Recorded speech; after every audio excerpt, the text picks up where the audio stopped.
is up, sexy people? It is Dave. It is Duncan back from Metal Epidemic for another album review. For this review, Duncan and I have been checking out the new album from otherworldly alt duo Zetra. The band. Right in the chest. Where are they? What are they called again? Zetra. No, Dave, we're finally here. We're finally here. The Culmination of all our hard work. What people don't know is we started the site before we even knew about them for the sole purpose of reviewing this album. The band's self-titled debut album will be released on September 13th via Nuclear Blast Records. Okay. Spectres have been stirring in the shadows for years now. Dark eyes watching from pallid faces. Siren songs calling to lost souls. In the darkest corners of the UK underground, a name whispered relentlessly amongst the faithful, first with curiosity, then soul-shuddering awe. Zetra. Zetra is another place. Whispered. On another Arr. plane. Reads the scrawl on a tattered document, illuminated by both candlelight and the crackling static of ancient CRT screens, deep in the shadowy inner sanctum of Britain's most mysterious band. It was built on truth, fatalistic truth. Bad things happen, but they happen for a reason. Catastrophically, however, Zetra has been infected by the poison of falsehood, eroded as with acid at its very foundations. Now a journey into the grey between the truth and lies. A search for salvation from the deceptions that might strangle us all. Two figures lead the way. These are the Wanderers. Those who have crossed their path but already called them by many names. The flighty and the heavy, the dagger and the staff, vocals and synthesizer, beauty and the beast. Individually and collectively though, they too are Zetra. This is the new thing we're doing. Okay. Love it. And as long as there is a shard of Zetra somewhere in the universe, I can't keep this up. It's getting a wee bit disturbing now, to be honest with you. Zetra can be wholly rebuilt. Zetra is also the title of their striking debut LP. 10 tracks whose indefinable blend of shimmering shoegaze and pulsating goth metal work deep beneath the skin is a masterclass in intimate dark romanticism and sweeping elemental beauty. It could be seen as a reaction to the geography of a strange new world, but also to the jagged topography of the human psyche itself. Is it a manifesto, a roadmap, a riddle waiting to be solved? Profound pleasure lies in peeling back its many layers. The door has only just opened. The document concludes with a mesmerising promise that devotees won't be able to help but follow into the lengthening shadow. These recordings aren't the end of Zetra's journey. They are but the beginning. So listen closely to find where this dark path leads. Well, we know it's not the end because we literally spoke to head of A&R at Nuclear Blast who said That's right. they've already started working on the next album. So, Yes. Oh, sorry, we were saying. Spoiler alert. Go and check out that interview. It was really good. So, yeah. Yeah, we've been on the Zetra train for a wee while, Duncan. And not as long as I would love to say I got in earlier, but we got on we're over a year now. It's a year and a half since we saw them live, and I've been bugging you since. So Yeah, but actually they've been on the go for about 6 years or something now. From what I can gather and checking back their releases, they've been pretty much at this now for about 5-6 years. Yeah. So.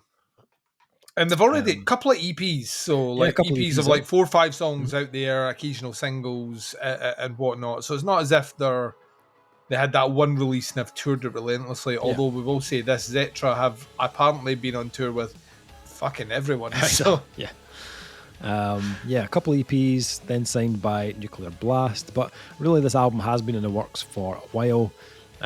We reacted to the first single 8 months ago.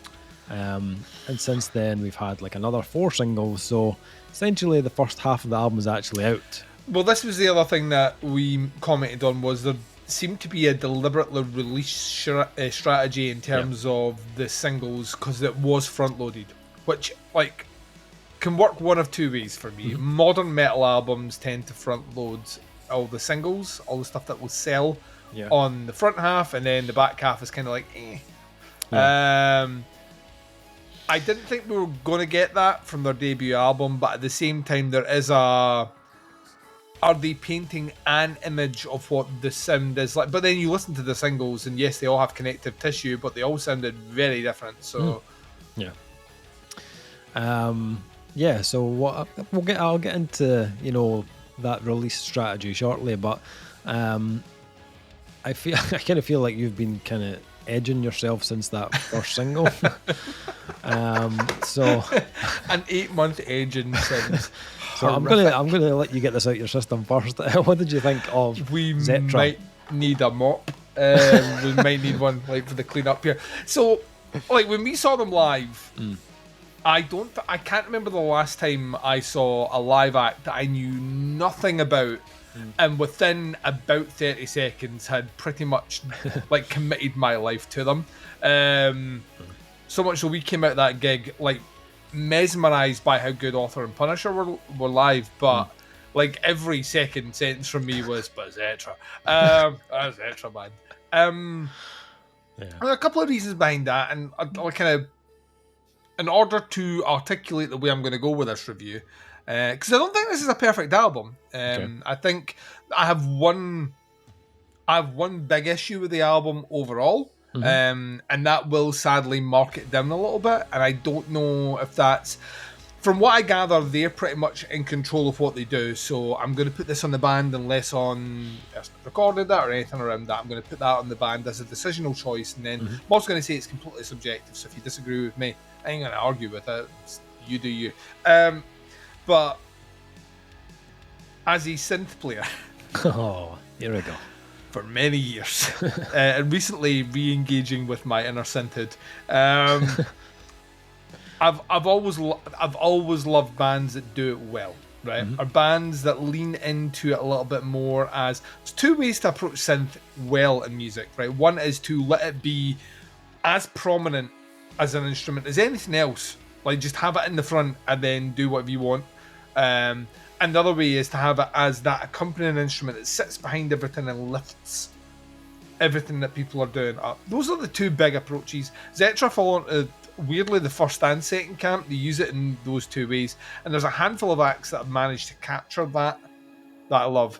The big thing I love about Zetra is from an image point of view, from a mythology point of view, from a sound point of view, they remind me a lot of Deadsy, who were a flash in the pan, classed as new metal, were never new metal, kind of almost avant-garde 70s inspired, detuned to fuck metal band, fronted by Cher's son Elijah Blue, and a band that I thought that I think they only had a tiny little following ever, but I was one of them, and I still am to this day borderline obsessed with Commencement, their debut album. I think it is, you question me in any day, I think it may be in my top 5 albums ever, right? And it's that, I love it that much, and it's one that has tracks that are, I wouldn't have put that on there, but the rough and readiness of its approach just makes me love it even more. So Zetra sound like that, but Zetra sound like that by way of Ville Valo, by way of all the romanticism that he brought to bands like him and his solo stuff. Fucking Typo Negative is ripping out this in the best possible, and I love Typo Negative. Weirdly, got Typo Negative much later. When I was younger, I just didn't get it. The older I get, the more I'm just like, this is fucking awesome. And then I'm going to throw in a curveball in here. It's a bit of the Birthday Massacre in here as well, right? Birthday Massacre, Canadian fantasy pop metal band. Don't know why I did that, because it is fantasy. And I love them as well. And it's mostly how they use the synths in that band as well, but they're kind of punchy, new metal-y and all the rest. So that's the background. Let's talk about the substance. We'd already heard pretty much the first, 5 songs from this album. And as a result of that, when it came to listening to the full album, and I have spun those songs a lot, I was like, Dad just jumped to track 6. I just fucking because I know what I'm getting in the front half. Or do I listen to it organically the way the band intended? And I decided to listen to it organically the way the band intended. But I did kind of feel like on that first listen, I was like, tick tock, new song, like counting down to the new song. Yeah. Come on, let's get through it. And then you're hit with Holy Malice, which kicks off that back kind of half. To be honest, actually, whilst I thought there was a clever marketing strategy behind this, I don't actually think there is. The back half of the album, if anything, keeps up various shades of the Zetra sound. Zetra is almost like it's like a Rubik's Cube that's constantly being changed whenever you think you're close enough to having all the colours in the face. Someone's like, and you're like, oh, fuck, I'm fucking... Because it is, all the component parts and all the songs are there. All the way right through it. So... There's a lot of guest appearances on this as well, on this album. I actually think this is maybe one of the more inventive use of guest appearances I've heard on an album in a long time, and that they don't go predictably in the direction you want. The greatest example of that was when we were talking about chick from Svalbard, who, like, you would assume with the Zetra sound... melody, like you would fucking I was sliding my kid over, my keys to my house, all on melody. Not like you get like that abrasive, harsh, blackened style vocal, which I would never in a million years. Totally works in their sound, and it never is repeated on any other track. So once again, justifies the placement. When death metal bands, just kicking at death metal bands here, have like, we're going to bring our friends on, and they all sound the same. I'm like, you could have just done this yourself. I know it's great to be hanging out with your friends in the studio for a day, but I don't add anything here. And also, you will be able to flawlessly perform that live without those vocals. It's a bit more difficult with the Zetra scenario. I think I love these guys, right? I think I do. I think I am in like high school crush. Right. Level, like the same way that when I was like fucking 11, I would have kidnapped Cyndi Lauper and put her in my basement, which I didn't have, but I'd dig a hole, right? You know what I mean? Or when I was in my kind of mid to late teens, Jennifer Aniston, although Jennifer Aniston would get it, Gillian Anderson from the X-Files was like a big crush.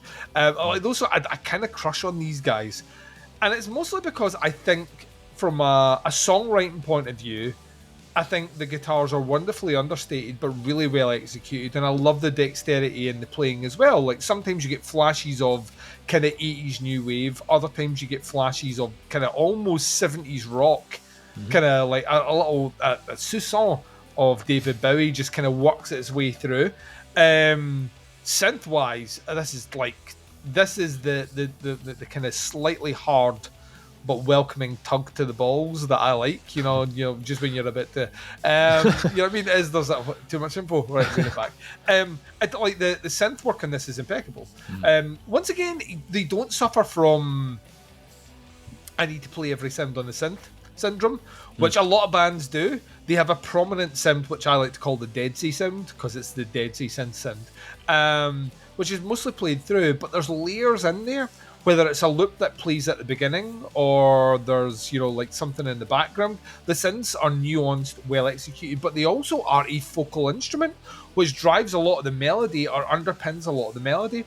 Vocally, this guy's voice is fucking incredible. It's ethereal, it's spacey, it exists in this kind of higher, almost the snowman we're walking in the air sort of tone. It's very choir boy-esque. It's beautiful and I can listen to it all day. Production's snappy, it's punchy.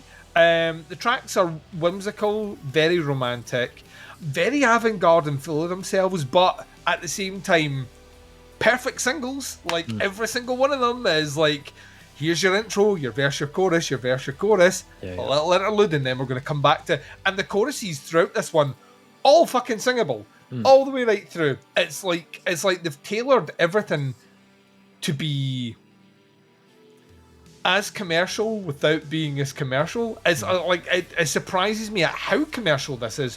When you listen to some of their earlier stuff, it was maybe a little bit not off the wall, but was maybe a little bit kind of, right, this is cool, it's quirky, and it kind of fits the style, but I'm listening to this and I'm already hearing headliner. Like, that's the difference here. I'm not hearing, the opening for. I'm hearing, headlining this venue. And I kind of think that this is the smart move for them. Nuclear Blast have a lot of money, marketing, patience, and what we've learned is long-term strategy to be selecting artists nowadays that they're essentially booking the next 10 years around. And I think Zetra, weirdly, is a very, very, very safe bet. This is going to have a huge audience. There's also going to be a lot of people that don't get it, don't get the image of the band, don't like the sound of the band, probably won't like the theatrics, and fuck those people, because I don't understand what more you could want here. I think it flows really, really, really well to a point, which is my negative. Okay. I think they made a mistake here. Okay. I think the mistake is they have almost my favourite closing song of all time in Moonfall, which could have, Moonfall could be easily at the end of any fantasy movie I grew up watching in the 80s. Could be the theme to the Never-Ending Story. It's fucking huge. It's incredible, and I'm singing it, and it's got all the guests, and there's a synth outro on that track where I'm just like, it's fucking incredible, I wish I'd written it. And then you get Miracle, and Miracle confuses me, because Miracle is not a closing song. It's a fine song, and it kind of tempers everything back down to a level here, but I actually think I would have swapped those. In fact, I actually think I would have Miracle somewhere else in the album, to be honest with you, and I would close down Moonfall. Moonfall is fucking huge, and as a result, it's my favourite song on the album, and as a result, everything that comes after Moonfall is kind of like, I don't get why, I don't get it. Miracle is a fine song, but Moonfall is the one where I feel like I get all the mythology of the band together. I even get it's kind of spoken word in the middle where we're almost like a movie trailer. It's like the full thing. I get the full package, and then I get this beautiful harmonizing chorus at the end, and then I pull out, and then synths come in, and it's grandeur, and it's huge, and I get Miracle, which is a fine Zetra song. Ain't no fucking Moonfall. So that's the misstep for me. There's not a bad song on this. I genuinely think this is fucking great. I think this actually lived beyond my expectations. I put so much pressure on this release internally that I was waiting to listen to it and be kind of underwhelmed, or think that the gimmick was a gimmick and only worked in EP format. Certainly works in album format, and I think what you get here is, I think, just a hint of their creativity. I think they've got a lot more still to come out.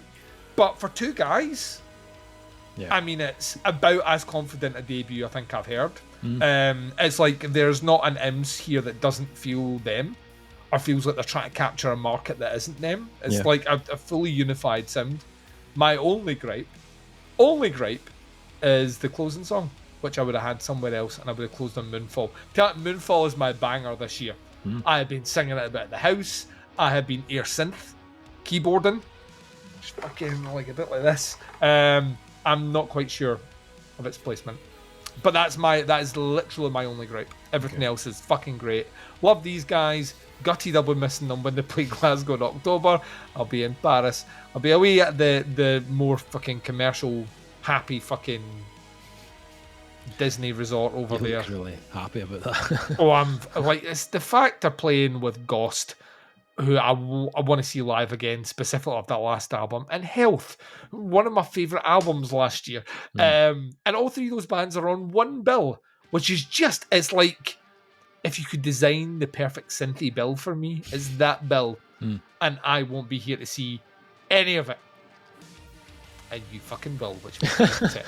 Anyway, I'm more curious about you, because you have enjoyed the singles. In fact, if anything, you've enjoyed the singles more than I thought you were going to enjoy the singles.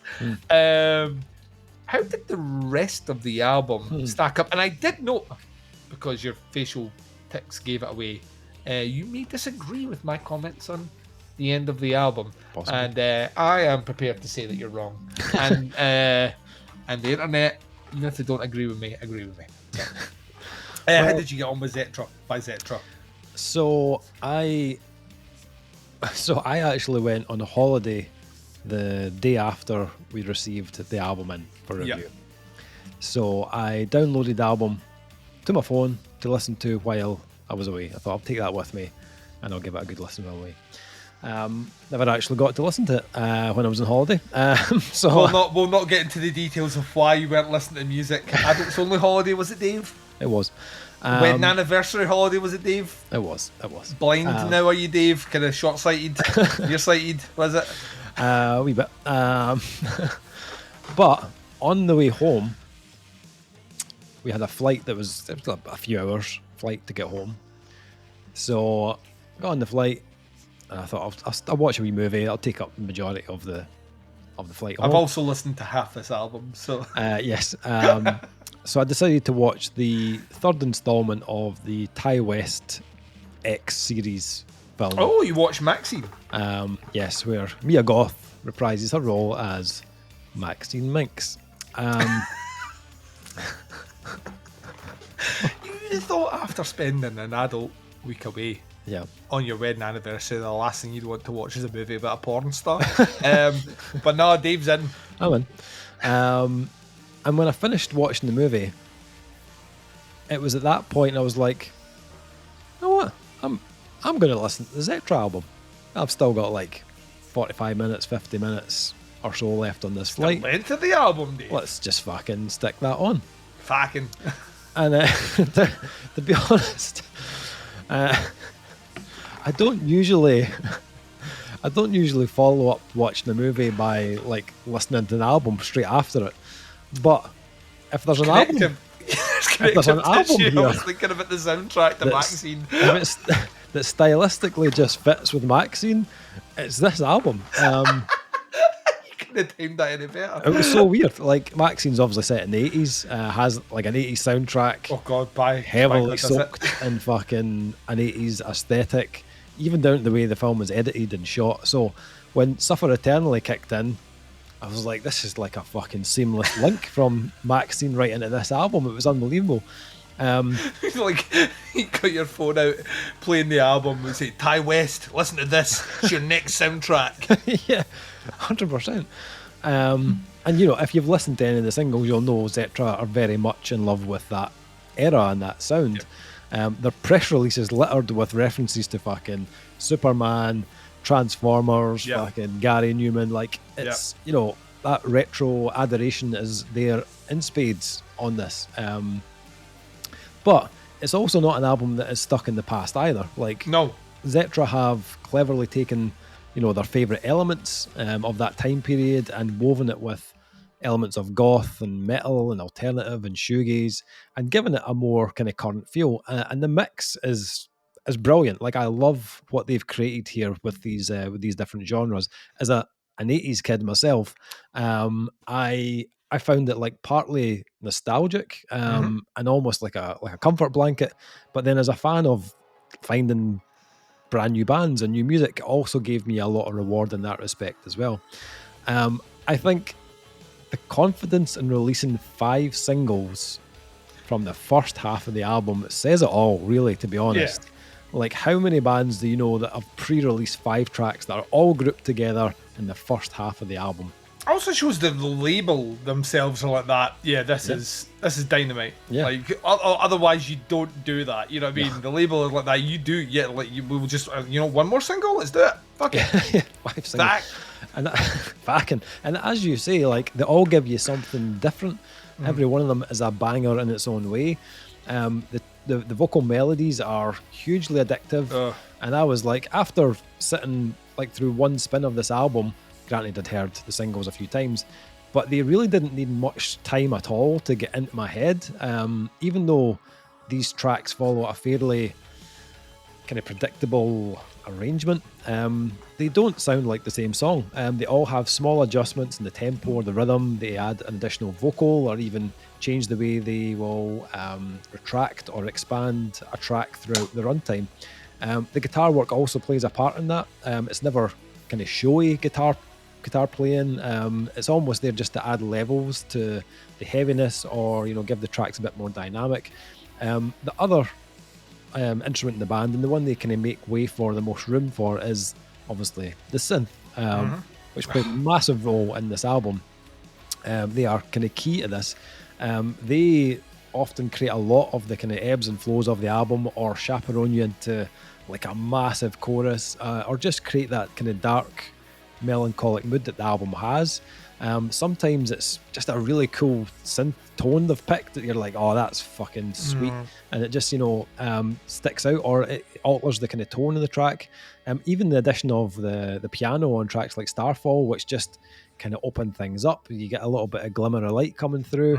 The first half of the album is brilliantly pieced together, and actually having heard the singles beforehand kind of allowed me just to kind of enjoy it. I was just like, I know these singles, I'm just digging this. Like, they're really good, really great tracks.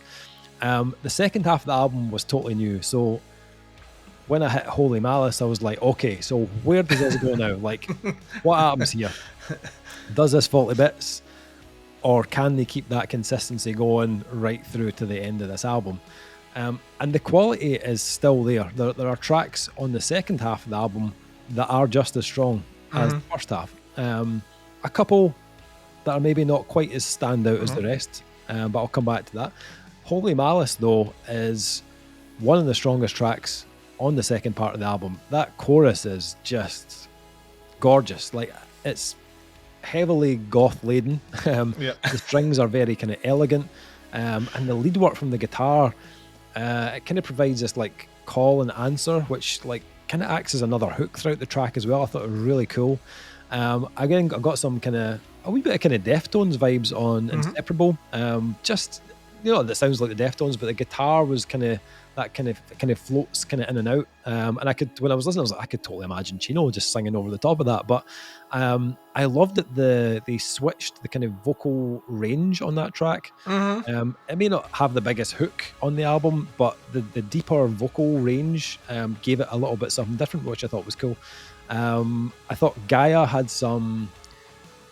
I kept thinking of like 90s kind of indie bands and some of the vocals. I was like, this is a weird fucking link, but I kept picking that up. Musically, very much like you, I was getting bits of Ville, Valo and Typo Negative coming through on that track. It's another good track. It maybe struggles a little bit to compete with the bigger choruses that we've already had. I liked the link. So there's obviously we've got Moonfall, which is track 9. I like the kind of link that. So like Starfall earlier in the album. There's a little bit of linkage there. Starfall obviously had the harsher vocals from Serena of Svalbard. And so Starfall kind of contrasts that with something more uplifting. I love the piano sounds in the track. Thought it was really cool. I thought it was maybe a touch long, right? Oh, shut the fuck up, right? And here's where I'm as a closing song, it's perfect length. I think if it had been the closing track of the album, it would have been the perfect length. I think where it sits on the album with that extra outro of the synths, it didn't really work. Should be the closing song on the album. So yeah, that's true. Right. It kind of sets up the closer with that little outro, although I think it was too long. But Miracle, I think, is fucking awesome. I like it. I don't. It had fucking Phil Collins in the air tonight, fucking drum sounds. Now we're showing our biases out here right now. Like, I thought it was a great track. It's a good song. It's just not a closing song. It's one of the highlights for me. I thought it's not a closing song. Didn't see. It's not a closing song. I thought the 80s, there's a kind of 80s synth that they use that's a really cool, like a kind of pulse that kind of goes throughout the track. The guitar work at the end is a bit more like classic rock. Like there's some like he's a great guitar. Like you listen to some of those EPs, they are 70s-tastic, full there's like really cool guitar work. Little bits of kind of like guitar harmonies they're using, which reminded me of like 70s, 80s old rock, which was really cool. I really liked it. I thought the second half of the album was really enjoyable. Maybe not quite as strong as the first half, but I thought Holy Malice and Miracle were two standout tracks on the album. I loved those two, the last 5. But overall, like as a first album goes, it's incredibly well thought out and very well delivered. Like two people. Yeah, once again, we keep coming back to it. It's just two people. Debut album, nuclear blast. Yeah, all the pressure, like everything, like all the PR stuff about them, all the will they get, won't they get, and all the rest. And Yeah. I love artists like this that just clearly don't let it have a vision, and it doesn't matter if it's popular or it's not popular. They're fucking sticking to it because they believe in it, and the label apparently believes in it as well, which is fucking huge. I think, I love the fact that they're injecting a bit of fresh life into some of the genres that are becoming a bit stationary almost, and showing how clearly talented these guys are. I also, just to finish off, I think they've done a great job of the production on this. I'm not sure if it's solely down to the band or if they've had someone else in to mix or master or whatever, but there wasn't nothing mentioned in the press release about it, but they've I can't remember if we even asked. We didn't ask, did we? No. I don't think so.